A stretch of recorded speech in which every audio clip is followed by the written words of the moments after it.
ससुराल में वह पहली सुबह मुझे आज भी याद है। कितना हड़बड़ाकर उठी थी मैं, ये सोचते हुए कि कितना लेट हो गई और सब न जाने क्या सोच रहे होंगे। एक रात ही तो नए घर में काटी है और इतना बदलाव, जैसे आकाश में उड़ती चिड़िया को किसी ने सोने के मोतियों का लालच देकर पिंजरे में बंद कर दिया हो। शुरू के कुछ दिन तो यूं ही गुजर गए। हम घूमने बाहर चले गए।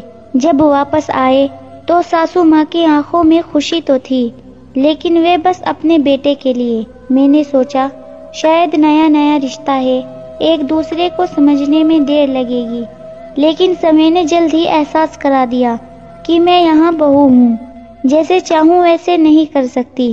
कुछ कायदा और मर्यादा है जिनका पालन मुझे करना होगा। धीरे धीरे बात करना, धीरे से हंसना, सबके खाने के बाद खाना, ये सब आदतें जैसे अपने आप ही आ गई।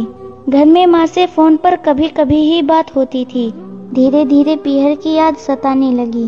पीहर जाने के लिए जब ससुराल में पूछा तो कहा गया अभी नहीं, कुछ दिनों बाद जाना। जिस पति ने कुछ दिन पहले ही मेरे माता पिता से कहा था कि पास ही तो है, कभी भी आ जाएगी, उनके भी सुर बदल गए थे। अब धीरे धीरे समझ आ रहा था कि शादी कोई खेल नहीं, इसमें सिर्फ घर नहीं बदलता बल्कि आपका पूरा जीवन ही बदल जाता है। आप कभी भी अपनी मर्जी से अपने ही पीहर नहीं जा सकते, यहाँ तक कि कभी याद आए तो आपके पीहर वाले भी बिना पूछे नहीं आ सकते। पीहर का वे अल्हड़पन, वह बेबाक हंसना, वे झूठे मुंह रसोई में कुछ भी छू लेना, जब मन चाहे तब उठना, सोना नहाना, सब बस यादें ही बनकर रह गई। अब मुझे समझ आने लगा था कि क्यों विदाई के समय सब मुझे गले लगाकर रो रहे थे। असल में मुझसे दूर होने का एहसास तो उन्हें हो ही रहा था, लेकिन एक और बात थी जो उन्हें अंदर ही अंदर परेशान कर रही थी कि जिस सच से उन्होंने मुझे इतने साल दूर रखा वह मेरे सामने आ ही जाएगा। पापा का ये झूठ कि मैं उनकी बेटी नहीं बेटा हूँ और दिन नहीं छुप पाएगा। उनकी सबसे बड़ी चिंता ये थी उनका ये बेटा जिसे कभी बेटी होने का एहसास ही नहीं कराया था, जीवन के इतने बड़े सच को कैसे स्वीकार करेगी। माँ को ये चिंता थी उनकी बेटी ने कभी एक गिलास पानी का नहीं उठाया तो इतने बड़े परिवार की जिम्मेदारी कैसे उठाएगी।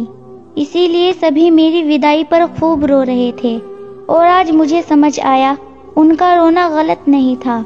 हमारे समाज का नियम यही है, एक बार बेटी डोली में विदा हुई तो बस एक मेहमान ही बनकर रह जाती है, फिर चाहे घर का कोई कितना भी कह ले कि ये घर आज भी उसका है। सच तो ये है कि अपने उस घर जिसे मायका कहते हैं वहाँ यूं ही नहीं जा सकती। और हंसते हुए गम छुपाते हुए ससुराल में हजारों समस्या परेशानी आने पर भी उसी को हल करना है। हर एक स्त्री के लिए क्या ये तपस्या से कम नहीं है। दोस्तों, आपका इस कहानी के बारे में क्या कहना है, हमें कमेंट करके ज़रूर बताएं।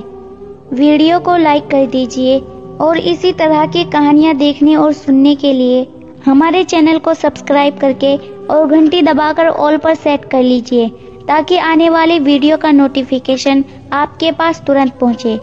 मैं मिलती हूँ आपसे अगली वीडियो में, तब तक के लिए धन्यवाद।